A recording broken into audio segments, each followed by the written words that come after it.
Hello and namaste.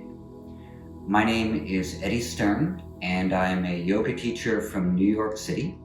I've been practicing and studying and teaching yoga for over 30 years now. So there are many yoga poses and breathing practices which help to reoxygenate the blood. And Dr. Bushell proposed to me that we try to find what these practices are and put them together in a protocol. And so that's largely what this presentation will be based on. So we're going to begin with the first practice, which is called Brahma Mudra.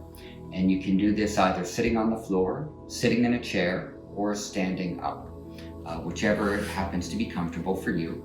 I'm going to demonstrate everything from a sitting down location today, just because it will be easier to film. Now, the area that this practice is stimulating are going to be the teeth, the tongue, the jaw, as well as the eyes. And all of these areas are innervated by something called the trigeminal nerve. And the trigeminal nerve goes into the tongue, into the teeth, into the jaw, into the area of the eyes, the ears, and also part of the nasal region. And one of the things that the trigeminal nerve does, aside from controlling the muscular movement of these areas, is it's intimately related with the production of nitric oxide and melatonin. Nitric oxide is a molecule produced by the body which has a mild bronchodilator effect, which means it opens up the air pathways. As well, it is an antiviral, antimicrobial, and antifungal. And it's produced in the nasal cavity as well as in the endothelial tissue of the heart and other areas as well. And melatonin is also an antioxidant and an anti-inflammatory, as well as being important for regulating the sleep cycles. So right here in the area of the whole orofacial cavity, we have all these mechanisms which are very important for not only preventing incoming pathogens, but also regulating inflammatory levels in the body. And one of the things we know from COVID is that it sends our inflammatory mechanisms into overdrive, which leads to a lot of breakdown of important structures of the body and physiological mechanisms. So we're going to start with the Brahma Mudra. And the first thing you're going to do is lower your chin down towards your chest and gaze at the tip of your nose. Breathe comfortably here. And now lightly bite down on your teeth. And then we'll lift the head up and we'll lean the head gently back and look in between the eyebrows as the head goes back. And lightly bite down on the teeth.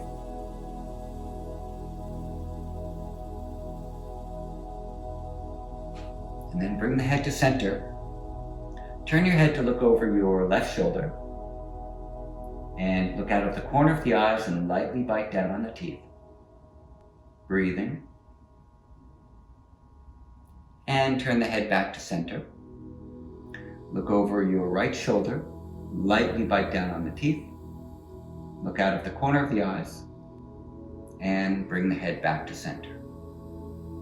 Okay, so we'll try that one more time. There'll be 4 head positions, 3 eye positions, and we're lightly biting down on the teeth, including the front teeth. And you can also press your tongue against the roof of the mouth. Relax the jaw and breathe through the nose for 2 breaths. Long, slow inhalation and a long, slow exhalation. And again, a slow inhalation and a slow exhalation.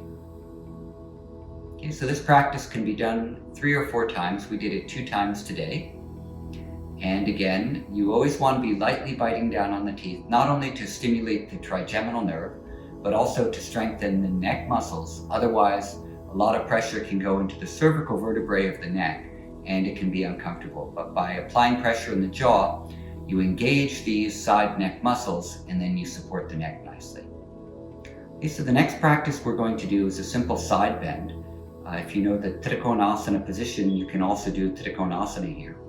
but today we're just going to do a simple side bend. This will be to open the side of the body and also to begin to stimulate the lower part of the ribs on both sides of the body where the diaphragm is attaching. And the diaphragm, of course, is our breathing muscle, and it becomes weakened through lack of use.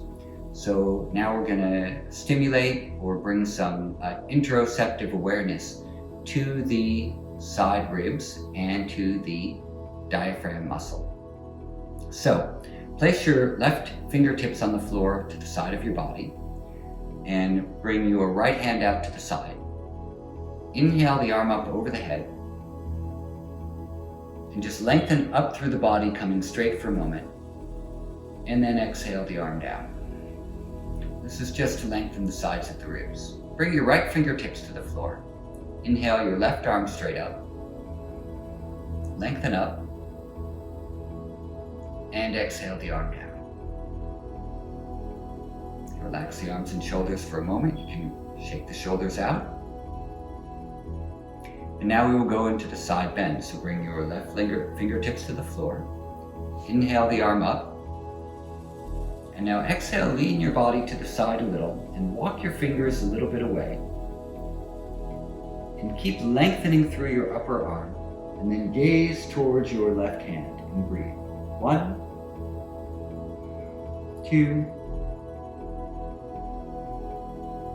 3. Inhale the arm up. Come to sit. Bring your right fingertips to the floor. Inhale the left arm up. Exhale, lean to the side and then walk your hand a little bit away from you. Stretch through your left arm. Gaze towards your right hand and breathe. Imagine you're breathing into your left lungs. 1, 2, open the chest. 3, and then bring the arm down, come back to center. Close the eyes and breathe 2 times, inhaling through the nose and exhaling through the nose. And 1 more, inhaling comfortably and exhaling. Okay, so now we're going to do one simple posture to help open the back lungs, and this can be done with a pillow if you like. You can put your pillow in front of your body and you're going to lean forward and rest your forehead down on the pillow, and then stretch your arms on the sides of the pillow, and then breathe into the back lungs 3 times. 1, this can also be done with the hands resting on the pillow if that's more comfortable. 2,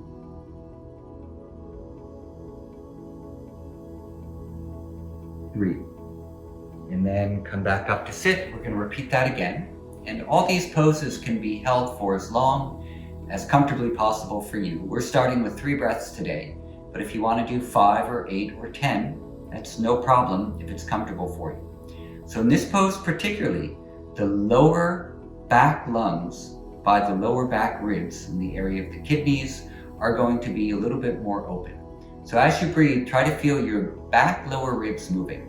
Hands rest on the knees. And see if now you can feel the back of the body opening a little more as you breathe. Maybe the breath naturally becomes a little longer and smoother. Okay, let's open the eyes. Okay, so let's move on now to another type of pronating practice. We're going to lie down. Actually, we'll do one strengthening practice and then we'll lie down on the belly. So the strengthening practice we're going to do is the cat-cow position. And this was one of the poses used in a study that Dr. Bushell showed to me that was shown to increase human beta defensins that are released in the saliva. And these are important antiviral molecules that the body releases.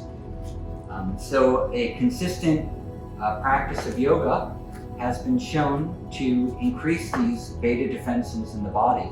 So picking about 5 different yoga poses a day and doing them is going to help with these antiviral, anti-inflammatory mechanisms. So let's come onto the hands and the knees. Just called the pointing dog. Going to stretch your right toes to the floor behind you. Push out through your heel and lift up through your chest. And then the right leg is going to come up off the floor as high as you can comfortably bring it. And if you feel comfortable, stretch your left arm out as well. And gaze forward. We'll breathe here 3 times. 1, 2, and 3. Bring the hand down and the knee down. Stretch your left toes to the floor behind you and lift your chest. Bring your left leg up in the air. Stretch your right arm out in front of you. If it's not comfortable for you to bring your right arm up, you can just try to lift your back leg up. This is wonderful for the back muscles and to strengthen the back muscles where our breathing occurs. And exhale the hand down and the knee down. Has wonderful strengthening properties for the lower back and also to support the back area of the lungs that again we're going to be targeting in the proning. So next we're going to come to lie on the belly, and we're going to do one of the great proning poses called the Half Makarasana. So you're going to lie on your belly, and if you'd like you can take a pillow and put the pillow under your chest, cross your hands, and then bring your right knee out to the side and bend your knee at a right angle so your foot is flexed. And then you can rest your head down on the pillow. Okay, so for some people, this is going to be more comfortable taking the pillow and putting your pillow under your knee to give your knee a little bit of support. So you can choose your position either with a pillow or without. And we're going to stay here for about 5 breaths. Letting the body relax. And as you breathe, you're going to feel that your belly comes into the floor a little, which is going to automatically push into your lower mid-back, expanding your back ribs. So allow the belly to fill towards the floor and expand your back ribs. Resting gently, letting the body relax. Okay, now let's straighten your right leg out on the floor behind you and come to do the left side. I'm just going to move the pillow out of the way for this one. Bend your left knee out to the side, point your right toes, and turn your head to look towards the side. Let the belly fill as you inhale, and your back ribs expand. Keep your head in any comfortable position, either the chin forward or the chin to the side. Now you're going to straighten your leg out on the floor, and you're going to remove the pillow. Come to lie on your back for a moment.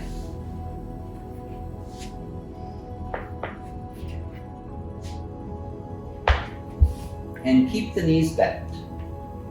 Let your knees come together and rest your hands. And then after you've come to rest on your back, you're going to put your hands on your belly. And as you inhale, feel the belly rise up into your hands. As you exhale, let the belly come down. Now this time when you inhale and the belly rises up into your hands, keep your hands up where they are. And when you exhale, pull your belly away from your hands. And then inhale, let the belly rise up into the hands again. Exhale, the hands stay where they are, but the belly comes down. So you feel a space between your hands and the belly. Rest your hands on your belly. Move your hands apart so your hands are at your waist. And then walk your hands up a little higher so you feel them on your lower ribs.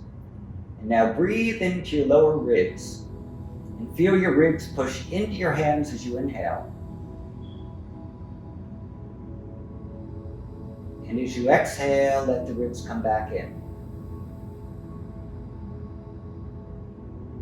So before the belly was coming up and down, and now the ribs are going out and in. Okay, relax your hands down. Rest on the back for a moment, feeling a sense of calm. And then let's roll over on your side. and come back up to sit. Okay, so when you come back up to sit, again, check in with your breathing. See if you feel a sense of calm and quiet starting to descend through the body and nervous system. Okay, so we're coming now to the last practice we're going to do today. Again, this is an abbreviated version of the yoga enhanced proning practice as a behavioral supplemental treatment for COVID. We have about 10 different things in this practice. We're doing really just 5 or 6 of them today. Okay, so the last one we're going to do is the Brahmari Pranayama. This is the humming breath that you see in the Hatha Yoga text, the humming pranayama. And the way it's done is we inhale and exhale slowly, making a humming sound.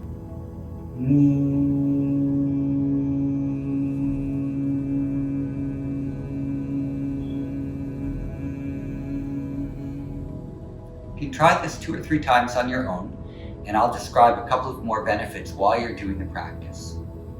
Humming has been shown to increase the production of nitric oxide, which again is anti-inflammatory, antimicrobial, antiviral, and also is a mild bronchodilator. And there are several studies which have shown the efficacy of this particular pranayama. And the humming itself is going to be producing this nitric oxide in the nasal cavity. And there's one other addendum that we can do, which is called the Shunmuki Mudra.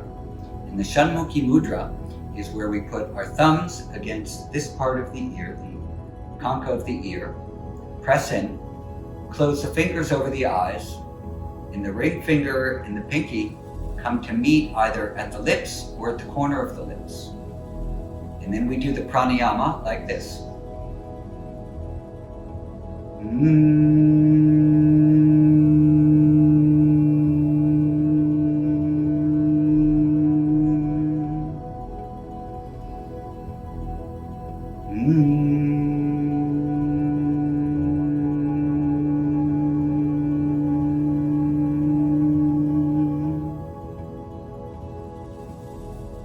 So the added benefit of using the Shunmuki Mudra is that it's stimulating the vagal nerve afferents at the ears and at the eyes and at the corner of the mouth. And the tone of the vagal nerve is very important for not only communication between the brain and all of the visceral organs below the throat, including the heart, the lungs, the diaphragm, the liver, the pancreas, the stomach, and the intestines, but also for controlling inflammatory levels of the body. So this is called vibrotactile stimulation, and the combination of Brahmari Pranayama with the Shunmuki Mudra is a type of vibrotactile stimulation which has been also shown to stimulate vagal nerve tone. Thank you very much and have a wonderful day. Om Shanti, Shanti, Shanti.